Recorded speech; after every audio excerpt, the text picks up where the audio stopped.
Os olhos do Senhor repousam sobre os justos, e os seus ouvidos estão abertos às suas súplicas. Mas o rosto do Senhor está contra aqueles que praticam males. 1 Pedro 3, 12.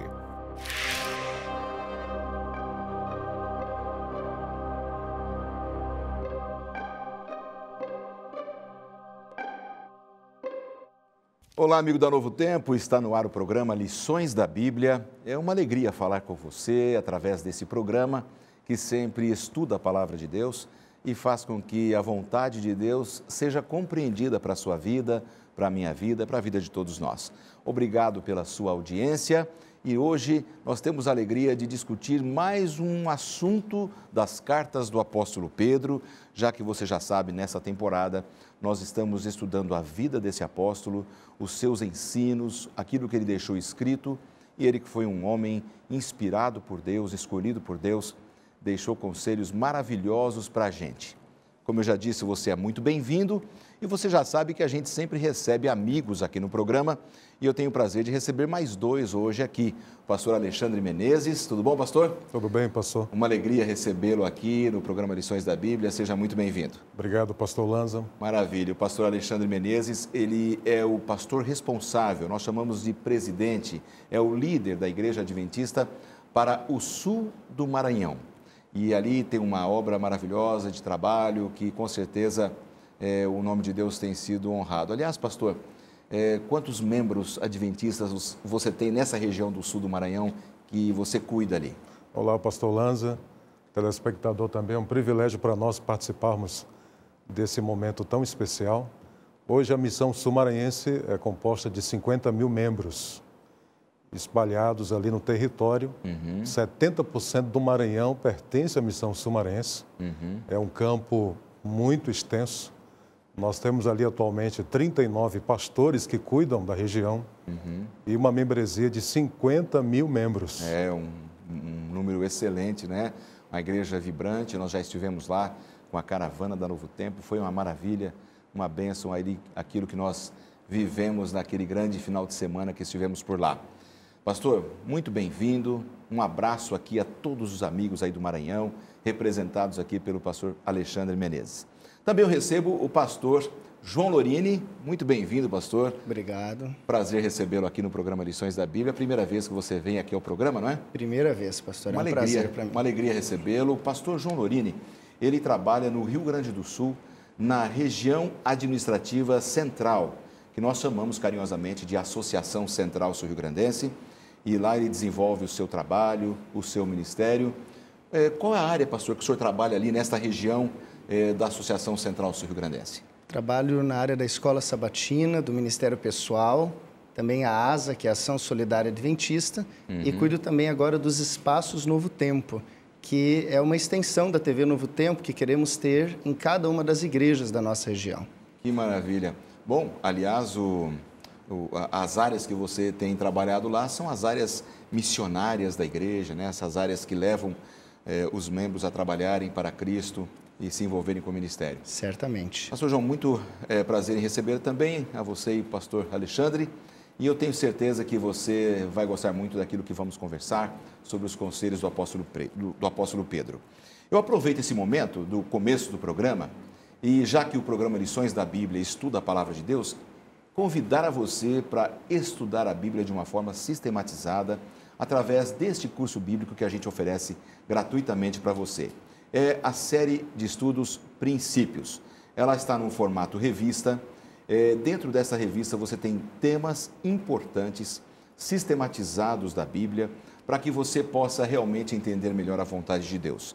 E eu tenho o prazer de oferecer esse material gratuitamente. Você pode usar o telefone para isso, 0 Operadora 12 21 27 31 21, tá certo? 31 21, 0 Operadora 12 21 27 31 21, o telefone está em sua tela. Ligue para a gente, horário comercial, faça o seu cadastro e você vai receber gratuitamente em sua casa este material. Se você preferir fazer pela internet, entre no blog do programa novotempo.com/lições da Bíblia e você vai até o banner que tem a capa dessa revista e você clica, faz o seu cadastro bem rápido e você vai receber também em sua casa sem nenhum custo para você. Bom, o programa está começando, estamos já com os nossos convidados, estamos prontos, mas antes queremos ouvir a palavra do autor do nosso manual de estudos, Pastor Robert McKeever. Unidade é importante na igreja. Jesus orava para que seus discípulos fossem um e amassem uns aos outros. E Pedro enfatiza o amor várias vezes em suas cartas. O que unidade significa? Não quer dizer que todas as pessoas vão pensar as mesmas coisas, porque se for isso, os cristãos não são muito bons nisso. Somos quem somos e as opiniões tendem a ser diferentes dos outros. Quando é que a uniformidade é uma coisa ruim? Às vezes, porque isso nos torna incapazes de mudar enquanto o mundo ao nosso redor muda. Precisamos nos adaptar para que a igreja cresça e conheça as necessidades da comunidade ao seu redor. Por outro lado, se houver muita diversidade no testemunho cristão, as pessoas não saberão no que os cristãos acreditam. E é importante saber no que a igreja acredita, como isso impacta a vida. Mas sempre haverá discussão na igreja para saber o que isso significa.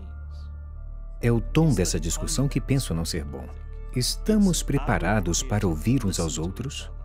Estamos preparados para que, se a maioria enxergar as coisas de uma forma e nós de outra forma, e pudermos dizer, bem, vou esperar ser convencido, vou esperar que o Espírito se mova na maioria ou conforme minha opinião.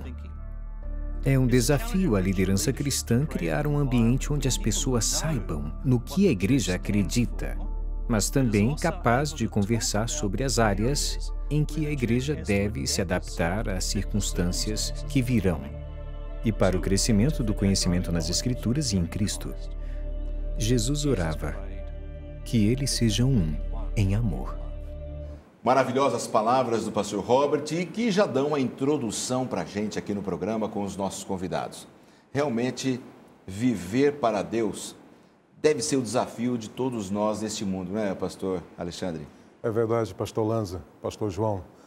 Nós que somos filhos de Deus, que fomos chamados, na verdade, Pedro fala de um chamado que nós tivemos. E esse chamado a gente encontra aqui em 1 Pedro capítulo 3, o verso 12, onde diz lá, porque os olhos do Senhor repousam sobre os justos e os seus ouvidos estão abertos às suas súplicas, mas o rosto do Senhor está contra aqueles que praticam males. Ou seja, Deus, ele realmente acompanha a nossa vida. Ele acompanha a vida de cada um de nós. Os justos não passam despercebidos, aqueles que são ímpios também não passam, porque Deus tem interesse na nossa vida, né, pastor João? E o grande desafio, pastor Lanza, é que nós temos que viver para Deus em meio a um mundo de pecado, onde, no geral, parece que as pessoas estão caminhando para viver uma vida longe de Deus, diferente dos princípios de Deus. Então, o cristão ele precisa ter em mente essa visão que é a visão do grande conflito entre o bem e o mal, de uma guerra espiritual que existe, que envolve todos, e dentro desse contexto ele precisa viver para Deus, reconhecendo as dificuldades, os problemas que pode ter uma vida assim, mas reconhecendo também que em Deus ele tem poder para viver para Deus. Então nós vivemos com Deus e para Deus ao mesmo tempo. Agora, pegando esse gancho aqui do pastor João, pastor Alexandre, que vivemos num mundo de pecado, no cenário do grande conflito, nós seres humanos somos muito fracos, né? Você que nos acompanha em casa, assim como eu, somos seres humanos e somos frágeis, nós somos fracos, nós não temos forças em nós mesmos. Como é que a gente pode viver para Deus nessa condição humana, com as nossas falhas, com as nossas lutas? É uma coisa possível? É simples? É fácil? É difícil? Como é que é a sua análise? Interessante que Pedro fala que os olhos do Senhor estão atentos para os justos. E os seus ouvidos também voltados para nós. E a Bíblia é clara, né? Quando nós encontramos em Gálatas capítulo 2, verso 20, o apóstolo Paulo falando, logo já não sou eu mais quem vivo, mas é Cristo que vive em mim. E o viver que eu tinha, vivo agora pela fé no Filho de Deus. Então, se nós entregarmos o coração a Cristo, esse viver para Deus é mais fácil. Agora, quando nós viramos as costas para Deus, esse viver se torna muito difícil. É como se Deus prometesse para a gente, não é, pastor João, que Ele vai nos dar o poder suficiente para viver ao lado dEle, para sermos considerados justos em Cristo. E esse poder, pastor, ele vem através da oração. Esse texto de 1 Pedro 3, verso 12, ele faz uma alusão ao texto de 2 Crônicas, capítulo 7, quando teve a inauguração do Templo de Salomão. E ali justamente naquele texto bastante famoso, verso 14, se meu povo, que se chama pelo meu nome, se humilhar, orar. Então ali dizia, no verso 14 do verso 15, diz que os olhos de Deus e os ouvidos de Deus estariam atentos à oração que se fizesse naquele lugar. No contexto, segundo Crônicas 7, a oração que fosse feita no Templo de Salomão, que estava sendo dedicado. Mas no contexto da vida do cristão, os olhos e os ouvidos de Deus estão atentos quando a pessoa se inclina a Deus mediante oração. Ela reconhece que não há como viver para Deus por si só, mas com o poder, com a ajuda de Deus, como o apóstolo Paulo escreveu em outra situação, tudo posso naquele que me fortalece. Então ela consegue viver para Deus. E esse viver para Deus, em geral, ele envolve mudanças na vida da pessoa também. Coisas que ela fazia e agora ela deixa de fazer. Coisas que ela gostava e ela passa a gostar de outras coisas diferentes que estão mais sintonizadas, alinhadas com as coisas do nosso Senhor. Inclusive é o que o apóstolo Paulo fala, né, em 2 Coríntios, capítulo 5, 17. Ele diz lá claramente, né? E assim, se alguém está em Cristo, é nova criatura. Isso realmente que o pastor João falou é muito importante. Uma pessoa que vive para Deus, ela muda os seus hábitos, os seus pensamentos, a forma de ver o mundo e a perspectiva do futuro também. É como se uma janela mental abrisse na vida dessa pessoa e ela entendesse coisas que ela nunca havia entendido antes, né? É isso aí. Então, nova criatura, as coisas antigas passaram, diz o apóstolo Paulo. Agora, o apóstolo Pedro usa aí o texto, na sua primeira carta, o capítulo 3, versos 8 a 12. É um trecho da Bíblia intrigante, assim, fantástico, em que mostra como os cristãos devem viver. Aí eu queria pegar agora, irmos mais para a parte prática dos conselhos aqui de Pedro. Aliás, você em casa que tem a sua Bíblia, pode abrir agora na primeira carta de Pedro, capítulo 3, versos 8 a 12, para você também poder acompanhar com a gente aqui os conselhos do apóstolo. Se você não tem o manual de estudos, você pode entrar no blog do programa Lições da Bíblia, novotempo.com/lições da Bíblia, e você vai ter a orientação de como você pode ter o seu manual de estudos, para você acompanhar também esses assuntos que são discutidos aqui. Pastor João, quais são alguns dos conselhos que você destacaria desse trecho de 1 Pedro 3, 8 a 12? Eu começaria lendo o início do versículo 8, que diz assim: finalmente, sede todos de igual ânimo. Em outras traduções, talvez os nossos amigos que nos assistem, eles vão encontrar: tende todos o mesmo modo de pensar. E aqui é uma característica interessante para os cristãos, ter o mesmo modo de pensar. Como podemos ter o mesmo modo de pensar se as pessoas são diferentes? Essa é uma coisa, assim, dando uma pausazinha aí, vamos pegar esse ponto aí que é bastante interessante. Na minha visão humana, eu acho isso quase uma impossibilidade. Mas Pedro está dando esse conselho, ou seja, eu preciso buscar com toda a minha força. Vocês dois são líderes, são pastores. Pastor, você tem um grande número de membros sob os seus cuidados lá no Maranhão. Você já encontrou com facilidade pessoas que pensam exatamente igual? Não, a gente, na verdade, Pedro faz aqui uma alusão ao que o apóstolo Paulo escreveu, que é um corpo com diversos membros desse corpo, que está lá em 1 Coríntios, capítulo 12. Então, o apelo aqui é bem para a unidade, né? Talvez. Exatamente. Para a unidade. Nós poderíamos dizer assim, vivendo para Cristo. Como que o cristão deve viver? Primeira coisa, ele deve viver em unidade. Sim. Em unidade em meio a uma diversidade. Porque cada cristão foi criado em uma família, em uma região, teve um estilo de vida. E isso faz com que tenha realmente um número muito grande de variantes de como a pessoa é e de como a pessoa pensa. Então, como que pode pensar da mesma maneira? O apóstolo Pedro, ele responde, ele coloca algumas coisas. Ele coloca dizendo assim no verso 8, sende compadecidos, fraternalmente amigos, misericordiosos, humildes. Então, aqui nós encontramos algumas dicas bem práticas de como podemos viver para Cristo em unidade, mesmo sendo diferentes. Como ter unidade em meio a essa diversidade? Primeiro, tendo compaixão. A compaixão é o amor, é você realmente ter condições de se colocar no lugar da pessoa, sentir a dor dela, o sofrimento, e assim é possível ter unidade. Agora, num mundo que a gente vive, a gente tem que buscar esse como ideal cristão, né? Você em casa, a gente aqui. Se nós somos cristãos e seguimos a Cristo, nós temos que buscar esse ideal, né? Não podemos fugir dessa realidade. Agora, o mundo está precisando de mais compaixão, né, pastor Alexandre? É verdade. A gente olha assim para as pessoas que nos cercam, a gente vê crianças pedindo dinheiro nas esquinas, andando pelas ruas, pais de família sofrendo por doenças graves e não podendo cuidar da sua família, pessoas desempregadas passando por necessidade. Como é que a gente poderia exercer melhor a nossa compaixão como filhos de Deus, como cristãos, como pessoas religiosas que frequentam uma comunidade cristã na sua maneira de ver? E o interessante é que quando Paulo fala dessa unidade na diversidade, eu encontro aqui em 1 Coríntios 12, verso 25, ele diz para que não haja divisão no corpo de Cristo. Pelo contrário, cooperem uns com os outros. Então, quando ele nos chama à cooperação, e essa cooperação começa com a compaixão. E a compaixão é você ter empatia pelas pessoas.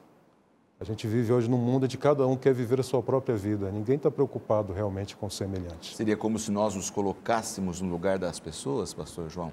Entendendo o sofrimento e ter compaixão daquela pessoa naquele momento? Exatamente isso. E lembrando que no contexto das cartas, as 2 epístolas do apóstolo Pedro, elas foram escritas para a igreja que vivia em meio a uma perseguição e precisava ter a compaixão não só com as pessoas de fora, mas precisava ter compaixão entre eles mesmos, entre os irmãos, porque é uma compaixão para gerar unidade dentro da diversidade. E como que isso pode acontecer, por exemplo, numa comunidade cristã, numa igreja, em nossos dias? É você estar atento para as pessoas que estão ao seu lado. Você não ser aquele irmão que apenas, olá, tudo bem, como vai? Um tapinha nas costas. Mas que, de fato, se interessa pela pessoa, conhecendo a sua vida, podendo ajudar. E nem sempre ajuda no aspecto financeiro. Ajuda pode ser emocional, ajuda pode ser espiritual. Após um programa da igreja, quem sabe você perceber alguém que esteja sozinho, levar para tomar uma refeição, para passar o restante do dia na sua casa, com a sua família. São maneiras de ser compassivo, são maneiras de demonstrar a compaixão e são coisas que favorecem a unidade no meio dessa diversidade. Às vezes a gente vai convivendo com as pessoas, quer seja na família, na vizinhança, na igreja, e a gente deixa de observar detalhes, porque a gente vai se acostumando com aquela pessoa. A gente, no começo daquela convivência, a gente percebe mais, depois a gente vai percebendo menos as necessidades. Acho que esse seria um sinal de alerta para a gente, né? Observar mais as pessoas, as necessidades delas. Nós temos um conselho, né? Sempre eu gosto do livro de Apocalipse também. E o apóstolo João diz lá que eu, João, em Apocalipse 1, verso 9, ele diz, eu, João, irmão e companheiro na tribulação. Então, ele nos convida a sermos não só irmãos, como também companheiros na tribulação, no reino e na perseverança. Então, tem muita gente que está do nosso lado que a gente não observa, que ela está sofrendo perto da gente. E que nós temos que dar realmente a mão, atenção, cuidado. A gente que participa de muitas reuniões, tanto evangelísticas como reuniões sociais, a gente acaba observando muitas pessoas com semblante decaído. E a gente sabe realmente que ela está passando por um momento difícil na vida. Para se ter compaixão, na opinião de vocês, nós deveríamos aprender a considerar os outros superiores a nós, não a gente superior a elas? Porque às vezes o orgulho nosso humano, a gente tem a tendência de olhar para as pessoas como um ar de superioridade, né? Às vezes a pessoa é uma pessoa carente, não tem tantas facilidades sociais. E facilmente o ser humano já rejeita pessoas assim, né? Às vezes nós temos, como seres humanos, essa tendência. Deveríamos começar a partir daí, eu não me considerar superior aos outros, mas olhar primeiro as necessidades do outro antes da minha?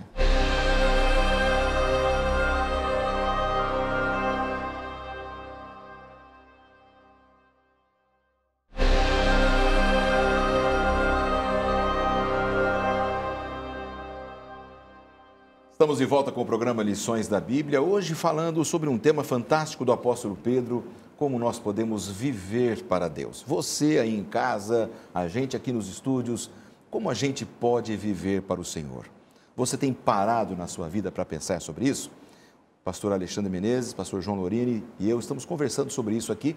E amigos, para que essa conversa faça sentido para os amigos que estão em casa, eu queria entender uma outra parte que Pedro fala nos seus textos aqui, ainda no capítulo 3, ele fala sobre o sofrimento. Pergunto, não se assustem, ser cristão é ser condenado ao sofrimento? O que vocês acham? O que vocês pensam? Vamos pensar que Cristo sofreu na carne os nossos pecados. Nós também, em algum momento, temos que sofrer. Mas o nosso sofrimento é para a vida eterna. Cristo tomou sobre ele os nossos pecados. E o nosso sofrimento é para seguirmos os seus passos. O próprio Pedro fala isso, né, na sua carta. Que como Cristo sofreu, nós também temos que sofrer. Ele diz aqui, nós somos chamados para isso, né? Interessante que ele fala aqui, e eu queria até destacar isso aqui também. Está em 1 Pedro, capítulo 2, verso 21, diz, portanto, para isso mesmo fostes chamados, pois que também Cristo sofreu em vosso lugar, deixando-vos exemplo para seguirdes os seus passos. Agora, por que ele sofreu? Para nos dar o poder de sermos perdoados. Interessante que a escritora norte-americana Ellen White, no seu livro Caminho a Cristo, página 62, ela diz que nós somos aceitos, ela até destaca, somos aceitos diante de Deus como se não tivéssemos pecados. Quer dizer... O sofrimento dele nos alivia do nosso também, que era um sofrimento eterno. Além de receber a declaração de que fomos perdoados, nós recebemos também o poder para vencer o pecado.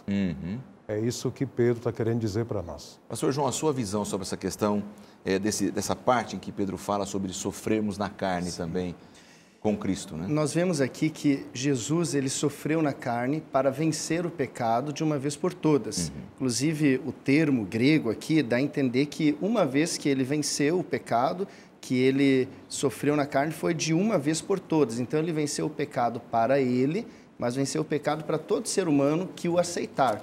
Seja que viveu antes e pela fé o aceitou na promessa do Messias, ou quem viveu depois e o aceita na certeza de que ele veio e concluiu a sua obra. Então, onde que entra o sofrer da carne do cristão hoje? Porque é um chamado e dá a entender que o cristão também vai sofrer na carne. Mas ele não vai sofrer na carne para se salvar, porque o sofrimento de Cristo na carne já foi suficiente para salvar eternamente a todos, como o pastor mencionou, para nos declarar justos, para nos dar a salvação. Isso é a sua graça. Mas o cristão, ele vai sofrer na carne para abandonar o pecado.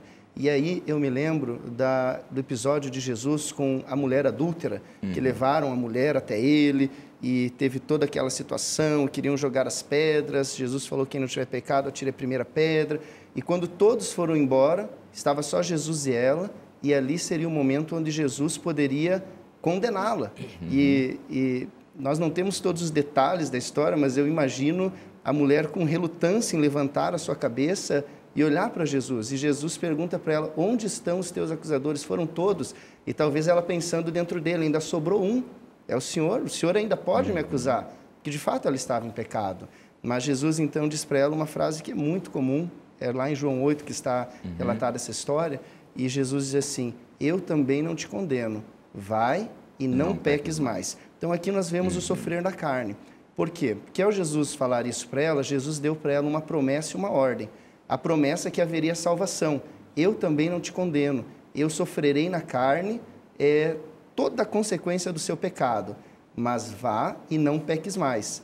Você precisa mudar a sua vida, abandonar os seus hábitos, abandonar as coisas erradas. E para que você possa fazer isso, muitas vezes vai ter sofrimento, para você deixar coisas que você estava acostumado, adaptado, que lhe traziam prazer. Então nós vemos a graça de Jesus que é completa, e o seu sofrimento foi completo, mas o nosso sofrimento hoje é para que nós realmente possamos viver para a glória dele, não para nos salvarmos, já estamos salvos nele, mas como vivemos nesse contexto de grande conflito, viver para a glória de Cristo às vezes é trabalhoso e por vezes tem sofrimento também. Até quando Pedro fala sobre o sofrimento, pastor Alexandre, ele deixa aqui claro, através de uma frase, que ele diz assim, de uma vez por todas, referindo-se ao sofrimento de Cristo, que ele sofreu de uma vez só, intensamente, a morte, e passou pela ressurreição, hoje vive eternamente, e é por isso que nós temos a possibilidade da salvação, porque nosso Deus é um Deus vivo, Ele ressuscitou e vive e nos dá força para viver. A gente também entende que, através da decisão por Jesus, quando a gente é batizado, a gente participa dessa morte e ressurreição de Jesus e participa de todo o ministério dele e de toda a sua missão para nós. Né? Como disse o pastor João, a gente às vezes tem que abandonar o pecado, tem que fugir dele, é uma resignação, tem que ter resiliência, humildade, né? Tem que buscá-lo a cada dia. Essa deveria ser a nossa luta como cristãos, lutarmos intensamente para nos aproximarmos de Cristo e recebermos dele o poder para, mesmo quando passarmos por sofrimento, termos forças para a vitória. A gente tem que entender que a salvação ela é pela graça. E a própria Bíblia diz isso em Efésios, capítulo 2, verso 8. É que nós somos salvos pela graça de Cristo por meio da fé. E isso não vem de nós, né? Isso é um dom que Deus nos concede. Agora, nós cremos numa graça que não é uma graça barata. E nós também cremos que, uma vez salvo, nós não somos salvos para sempre. Nós cremos que fomos salvos em Cristo e temos que lutar cada dia nessa santificação e na salvação. Agora, nós devemos entender também que, como o pastor João falou, isso, na minha vida, eu tenho que demonstrar no meu dia a dia. Quando eu sou salvo em Cristo Jesus, as minhas ações, os meus atos têm que ser diferentes. Eu não posso levar a mesma vida que eu levava no passado. Eu passo agora realmente a viver para Deus. A mulher adúltera agora passou a ser uma mulher liberta dos seus pecados. E a gente vive para Deus como um resultado daquilo que Jesus fez na nossa vida, né? E Paulo, pastor, ele mostra isso aqui para nós, né? No livro de Gálatas, no capítulo 5, verso 24, diz, os que são de Cristo, Jesus crucificaram a carne com as suas paixões e concupiscências. Existe um conceito interessante também sobre essa mudança de rotinas ou mudança de hábitos, que é apresentado em um livro de um autor que ele é jornalista do New York Times, Charles Duhigg. Ele escreve um livro chamado O Poder do Hábito. E esse livro é interessante porque ele é usado por pessoas que querem abandonar hábitos, como parar de fumar, por exemplo, também por empresas que querem vender mais. Tem conceitos interessantes.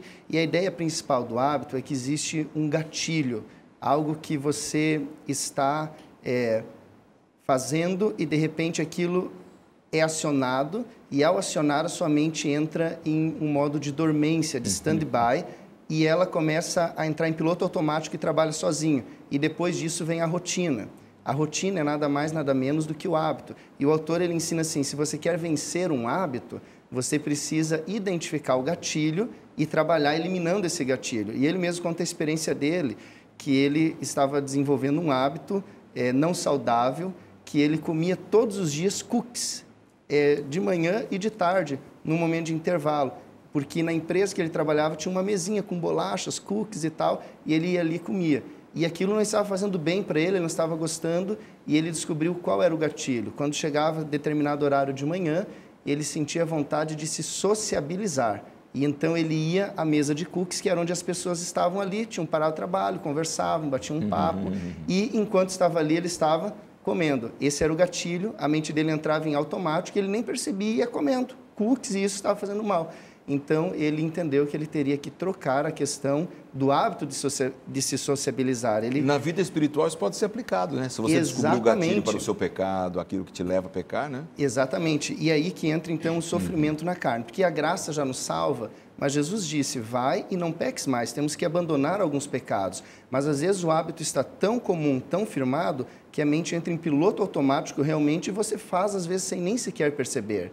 Então, em oração, o cristão que quer viver para Deus, ele precisa pedir que Deus lhe dê sabedoria para ele entender qual é o gatilho, para identificar qual é esse gatilho e mudar esse gatilho, criando novos hábitos, substituindo os hábitos que eram hábitos ruins, contrários aos princípios de Deus, por hábitos que vão estar de acordo e harmonia com a palavra do Senhor. E é possível que alguém que esteja nos assistindo nesse momento tenha algum hábito que precisa ser vencido. Com certeza, eu tenho, você tem, e eles também têm, né? Eles têm que ser incluídos nessa roda. Com certeza. Então a gente começa a pensar, o que eu vou fazer para me libertar disso? Então Cristo, quando eu estou com Ele, Ele me dá o poder para vencer esses hábitos, para vencer o pecado. Então eu não posso fazer isso sozinho. A gente encontra muitas pessoas por aí que dizem, pastor, eu ainda tenho um velho hábito que eu queria vencer, ainda não dá para eu entregar minha vida a Jesus agora. Pastor, me dá mais um tempo. E ele começa a trabalhar nessa questão de ele querer vencer o hábito primeiro. Mas não é assim. Cristo, quando diz, vinde a mim, todos que estáis cansados e sobrecarregados. É ele que alivia a carga. Interessante, a gente participa do sofrimento dele, a gente sofre pela decisão de estar seguindo a Jesus, sofremos pelas consequências do pecado, pela nossa luta, e ele ainda nos dá o poder para vencer. É isso aí. Isso é fantástico, pastor Alessandro. Essa notícia realmente tem que ser falada a cada dia. Porque se o poder é de Deus e a nossa luta, pastor João, é uma aproximação a cada dia dele, nós identificamos o gatilho para a vitória, usando a ilustração aqui do gatilho que você usou. É você entrar em uma luta que você já sabe o final. Você já sabe o final, mas você precisa apenas tomar os cuidados para você se manter dentro daquele padrão esperado para você chegar no final. Mas esse padrão, como o pastor Alexandre mencionou, não vem por nós, vem por Deus. Antes de Jesus falar, vai, não peques mais, ele disse, eu não te condeno, você está pura, limpa, livre, você está salva. Mas não continua fazendo isso. O texto que você usou de Paulo, aquele que está em Cristo é uma nova criatura, e o nosso manual de estudos fala sobre esse renascimento, essa nova vida, esse renascimento não significa que a gente nunca mais vai cometer um erro, não é isso? Ou a gente vai agora viver como uma pessoa que jamais vai pecar até a volta de Jesus? Na verdade, nós somos pecadores.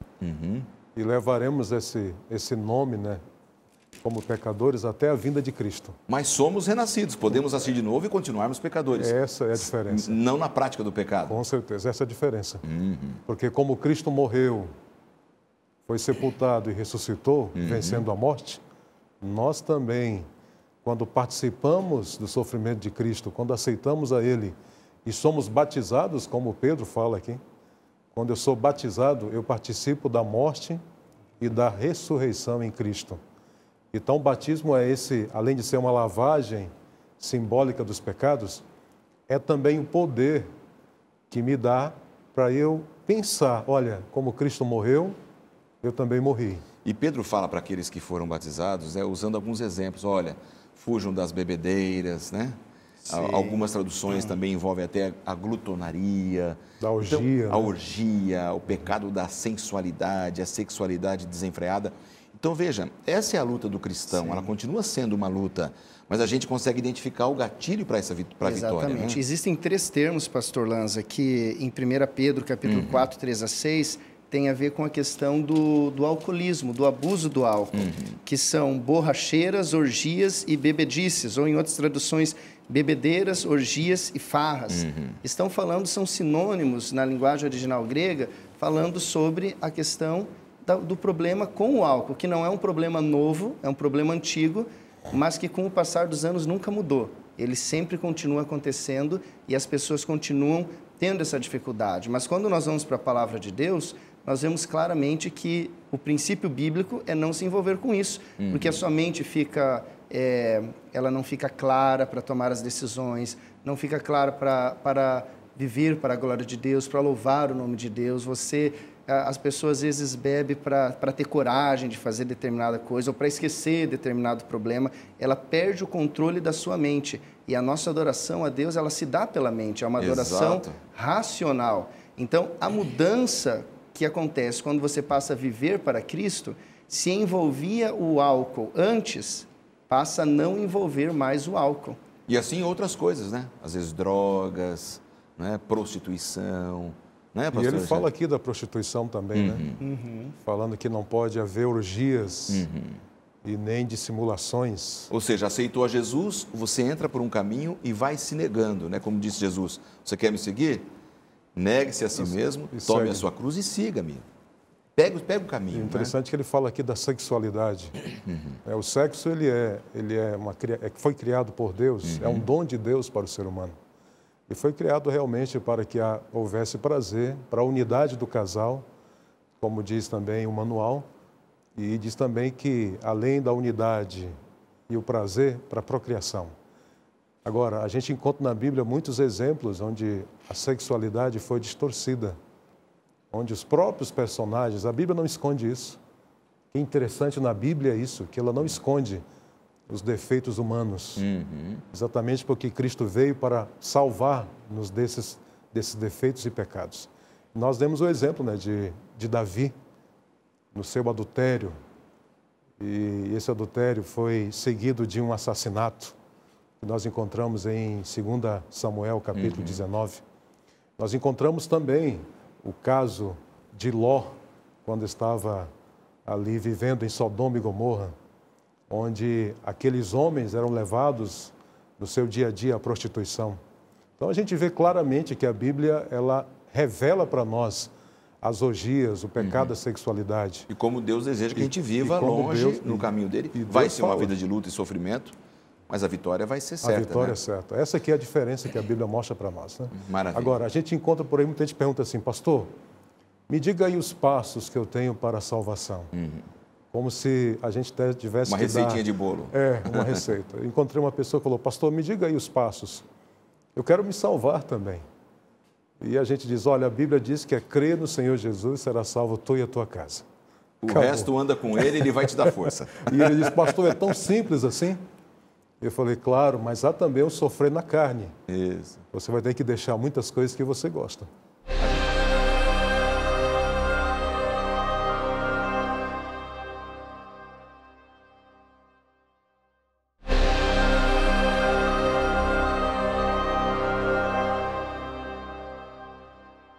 Estamos de volta com o programa Lições da Bíblia e já chegamos no último bloco. O tempo passa muito rápido. Nós estamos conversando aqui com os nossos amigos, pastor João Lorini e Alexandre Menezes, que vieram de regiões diferentes. O pastor Alexandre veio lá do sul do Maranhão, o pastor João do Rio Grande do Sul, para conversarmos com você aí de todo o Brasil que acompanha o programa hoje. Um estudo da Palavra de Deus aqui no Lições da Bíblia, uma parte da primeira carta do apóstolo Pedro, falando sobre como deve ser o viver daquele que se diz um cristão, um seguidor de Cristo Jesus. Estamos falando aqui, amigos, sobre essa questão de uma nova vida em Cristo, de ser renascido, fugirmos dos prazeres pecaminosos, porque eles nos afastam de Deus. Queria falar um pouquinho mais sobre essa questão desses pecados da carne, pastor João. A gente estava falando um pouco sobre isso antes do intervalo. À luz do nosso manual de estudos, que você pode ter em suas mãos, e você pode entrar no blog do programa para saber como você faz para ter acesso a este manual de estudos, a gente também tem aqui um trecho falando sobre os pecados da carne. Quais são as palavras que Pedro ressalta? Quais são esses pecados da carne específicos que ele está falando aí? Ele fala ali, né, no texto de capítulo 4, versículo 3, sobre dissoluções e concupiscências, não é? Que significa justamente luxúria, desejos, sensualidade. Então, realmente chama pecados na carne porque tem a ver com aquele aspecto carnal do ser humano, né? Tanto do homem como da mulher. O pecado carnal, esses pecados que nos apelam muito à carnalidade, são os pecados mais difíceis de serem vencidos ou todo pecado é difícil, pastor Alexandre? Na verdade, todo pecado é difícil, mas esses são mais fortes. Porque envolve, às vezes, um hábito, como disse o pastor João. Envolve um hábito, né, que a pessoa tem durante toda a sua vida. Você imagina alguém que leva uma vida de sensualidade, de pecados, de orgias, 20, 30, 40 anos da sua vida. E ele se depara com a palavra de Deus, se depara com esse texto de Pedro, dizendo que nós temos que deixar essas coisas para seguir a Cristo. É como se a pessoa fosse uma escrava, né, daquele pecado. Aí ela diz, como é que eu vou fazer isso? É por isso que ela não tem que olhar para si nesse momento. Ainda bem que a salvação é algo que vem de fora para dentro. Não é de dentro para fora. A salvação está em Cristo. Eu tenho que olhar para aquele que já venceu o pecado. aquele que já nos libertou e nos trouxe a salvação. Quando eu olho para Ele, aí a salvação é mais fácil. Então não há como a gente se perder.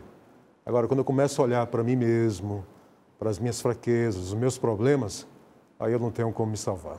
Exatamente. Esse tipo de pecado na carne também ele é muito complicado, porque assim como a questão do álcool, que são 2 pontos que o apóstolo Pedro trabalha nessa porção da sua carta, eles trazem consequências que vão além da própria pessoa. Ela não estraga só a sua vida. Essas consequências ela acabam estragando a família que vive com ela também. Por exemplo, quantas famílias foram completamente sacrificadas por causa do alcoolismo? Quanta gente teve que parar de trabalhar, quanta gente se tornou violenta por causa do álcool, quantos casais se separaram, e os pecados da carne também. E é interessante que algumas pessoas pensam, o meu casamento tem bastante tempo, já tem muitos anos, então eu estou numa fase que já está segura. E não há segurança em nenhum momento se nós formos olhar apenas para nós ou para o nosso relacionamento. A segurança vem quando Deus está no centro da família e está no centro do casamento. E a questão sexual, essa questão carnal, ela não é em si ruim, pelo contrário, ela foi um presente de Deus. E é interessante que esse presente de Deus foi dado antes que o pecado entrou no mundo. E quando o pecado entrou no mundo, Deus poderia ter tirado esse presente. Dito mais ou menos assim, você aí, não é? Você fez isso, você aprontou, você me desobedeceu, então você gostava desse presente? Não vai mais ter mais, não vai ter mais esse presente. Acabou, não é? Mas não, na infinita bondade de Deus, para nós termos assim segurança, a bênção da família, e isso ser um oásis para nós em meio ao pecado, Deus permitiu que esse presente continuasse. E é por isso que o inimigo ataca tanto essa questão e existem tantas possibilidades de cair e de pecar dentro dessa questão dos chamados pecados na carne. E é impressionante como esses pecados da carne, aquilo que nos leva a um rebaixamento mental, emocional, físico, como essas coisas nos escravizam, né? Eu tenho visto, às vezes, assistido vídeos de histórias de pessoas que tiveram a vida destruída, pessoas que entram em contato com a gente aqui na Novo Tempo, falam, olha, estou estudando a Bíblia, mas a minha vida está completamente destruída, mas creio que pelo poder de Cristo eu vou poder reconstruir minha vida. E a pessoa começa a contar um pouco do que aconteceu, uma tragédia, porque a pessoa não se cuidou lá no passado e ela entrou por um caminho difícil, mas Jesus, ele tem tanto amor que ele nos chama, não é? De volta e nos dá essa liberdade. Há pouco tempo eu assisti um vídeo na internet de um animalzinho doméstico que era maltratado e trancado numa parte do quintal. E o proprietário daquela casa mudou-se e deixou o animal e o novo proprietário tratava o animal com carinho, mas o animal tinha medo. Ele abria o portãozinho lá do local onde ele ficava preso e ele não queria sair porque ele tinha medo de apanhar, que era assim que era feito com o proprietário anterior. E eu vi o sofrimento daquele animalzinho que era escravo, agora era livre, mas ele achava que era escravo. Ele não queria sair dali. Na vida humana, às vezes a pessoa está escravizada, Deus a chama para uma nova vida, para ela se libertar de tudo isso, mas esse pensamento da escravidão ainda faz com que ela se torne infeliz e triste, achando que ela, mesmo depois de ter Cristo na sua vida e ter renascido em Cristo, ela continua com um aspecto escravo e ela fica se mutilando emocionalmente em cima dessas questões, pastor? Isso acontece sim, porque as nossas memórias nos traem às vezes, né? A gente começa a lembrar daquilo que a gente fazia no passado. E Satanás começa a nos acusar com o nosso passado.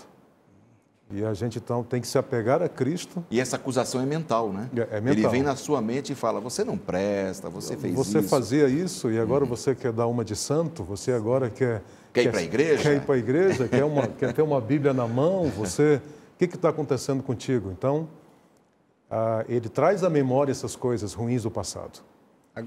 Agora, nesse contexto, tem um texto que não é de Pedro, mas que é muito propício, eu até gostaria de ler, por favor. Que está na primeira carta de João, capítulo 3, verso 20, onde a Bíblia diz assim, pois se o nosso coração nos acusar, certamente Deus é maior do que o nosso coração e conhece todas as coisas. Está escrito no contexto da carta de João, que João primeiro diz, o sangue de Jesus nos purifica de todo o pecado. Então, inclusive dos pecados carnais, por piores que tenham sido. A carta diz, se nós confessarmos a Jesus, Ele é fiel e justo para nos perdoar e nos purificar. Mas mesmo quando você pede esse perdão, o inimigo continua acusando. E aí Jeremias nos lembra que enganoso é o coração, mais do que todas as coisas, extremamente corrupto. Mas aqui tem a promessa, se o seu coração acusar, Deus é maior do que o seu coração. Então fica porque o amor de Deus, ele cobre todas as coisas, né? Aliás, esse é um ponto aqui do nosso manual de estudos, pastor Alexandre, pegando o gancho aqui do pastor Lorini. Quando Pedro fala que o amor cobre tudo, como é que é essa questão? Por exemplo, você passa a mão na cabeça daquele que está vivendo errado, pecado, porque o amor cobre tudo. Como é que é a gente entender esse aspecto da carta de Pedro, o amor cobre todas as coisas? Interessante que eu quero ainda complementar o que o pastor estava falando sobre a questão da acusação de Satanás, porque antes que a gente entregue o coração a Cristo de verdade, ou até depois que a gente entrega o coração a Cristo, essas acusações sempre nos acompanham. E tem um texto aqui de Lamentações que eu gosto muito, eu acho que ele é importante para esse momento, que está em Lamentações 3, verso 21, diz assim, quero trazer à memória o que me pode dar esperança. Então essas coisas virão na nossa mente direto. Mas eu começo agora a olhar para a esperança que é Cristo Jesus, de uma nova vida. Os nossos pensamentos são alterados para a gente poder ter a vitória, né? E quando eu olho para essa esperança, eu noto que o amor me encontrou e me aceitou. Interessante que Pedro, quando, imagino, escrevendo isso, ele estava se referindo ao texto de Provérbios, no capítulo, eu anotei aqui, no capítulo 10, o verso 12, estava se referindo exatamente a esse texto, que diz que o amor cobre todas as transgressões. E é interessante a gente notar, né? Quando Cristo esteve com Pedro, lá na despedida, lá no encontro final com Pedro, que ele perguntou, Pedro, tu amas-me? E perguntou por 3 vezes, porque ele lembrou com certeza, estava lembrando a Pedro, que Pedro havia negado também 3 vezes. Pedro, tu amas-me? E Pedro dizia, sim, Senhor. Pedro, tu amas-me? Sim, Senhor. Pedro, tu amas-me? Senhor, tu sabes todas as coisas. Naquele momento ali, Cristo está dizendo assim, olha, o amor que eu tenho por ti cobriu todos os teus defeitos. É isso que acontece. Quando eu aceito a Cristo como meu Salvador pessoal, todos os defeitos que eu tenho, os problemas que tenho com o pecado, tudo Cristo cobre e não se lembra mais. Essa é a bênção do Evangelho. Agora, nas relações humanas, pastor, nas comunidades religiosas, os amigos que nos assistem, às vezes enfrentam dificuldades, né? Como é que a gente pode fazer com que o amor cubra todas as coisas sem passarmos a mão pelo erro, mas exercermos o amor para cobrir as falhas uns dos outros? Lembrando que Pedro está falando naquele contexto, tende a mesma forma de pensar, são pessoas diferentes, vivendo juntas com o mesmo propósito, glorificar o nome de Deus. E então ele coloca a pitada final, que justamente é o amor. E o amor, ele se manifesta de maneira bem simples no ato do perdão. No ato do perdão. Então, como que a pessoa demonstra esse amor? Tendo condições de aceitar e de perdoar. Quem ama, perdoa. Então, isso pode acontecer dentro da família, dentro do casamento, mas dentro da igreja também. Porque na igreja, na comunidade cristã, as pessoas não são perfeitas, não são tudo certo com elas. Chega um momento em que elas acabam cometendo deslizes, nos ofendendo, às vezes tem um detalhezinho aqui, um detalhezinho ali, e chega aquele momento que você precisa expressar o perdão. E aí nós temos que lembrar de Jesus, que perdoou todos os nossos pecados. Por maior que seja a ofensa de uma pessoa para com outra, não se compara à ofensa de qualquer ser humano para com Deus. Então, o ódio, a raiva, a ira, ele rompe as relações, rompe as amizades, cria problema dentro de casa, na vizinhança, na igreja, no trabalho, mas o amor restaura, ele une, ele solidifica essas relações quebradas. Seria nesse sentido, pastor Alexandre? Exatamente. Pedro, quando se referiu a essa unidade, né? Ele falou das 4 palavrinhas importantes desse manual dessa semana, que é unidade, compaixão, humildade, e ele encerra com o amor. Eu acho que o amor nesse momento especial, na verdade a Bíblia mostra isso, eu tenho razão, eu tenho certeza, A Bíblia mostra de que o amor, ele cobre. Agora, quando a gente ama as pessoas, a gente aceita elas do jeito que elas são. E ajuda essas pessoas a melhorarem de vida. Eu acho que essa realmente é a função da igreja. Que maravilha. É fazer com que as pessoas sejam restauradas, aceitando-as como elas são. Ajudando a ir a uma atmosfera mais elevada. Que maravilha. Eu sei que muita gente está assistindo a gente nesse momento, talvez esteja precisando desse amor, dessa humildade e dessa compaixão. Maravilha. Vou dar aí 30 segundos para cada um de vocês poderem resumir o ponto mais importante na ótica de vocês do estudo que a gente teve aqui no programa hoje. O que você acha, pastor João? Eu creio que viver por Cristo é uma grande bênção. Nesse mundo que nós estamos vivendo, nesse tempo que nós estamos vivendo, que é o tempo do fim, viver por Cristo é o maior privilégio que nós podemos ter. E esse é um viver leve, que nós vivemos pela graça e pelo poder do Senhor Jesus.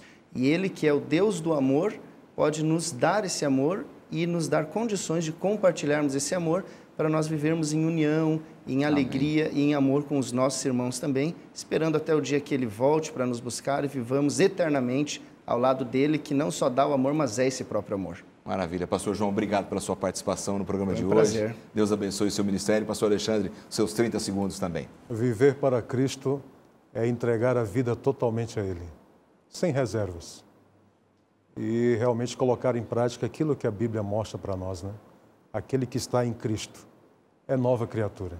Amém. As coisas antigas passaram. Então, se você nesse momento está aí assistindo a gente e precisa de alguma forma especial, em nome de Cristo, eu quero pedir que você viva para Ele. E você vai ver que a sua vida será uma vida diferente. E você terá a vitória diária. Amém. Para a tua vida. Amém. Pastor Alexandre, obrigado pela sua participação no programa de hoje. Deus abençoe o seu ministério também. Estão aí os conselhos para você viver uma vida feliz ao lado de Jesus, de acordo com os conselhos do apóstolo Pedro e naquilo que nós conversamos no programa de hoje. Deus abençoe a você, a sua família, a sua vida, a sua experiência com Cristo. E a gente se vê aqui no programa Lições da Bíblia na próxima semana.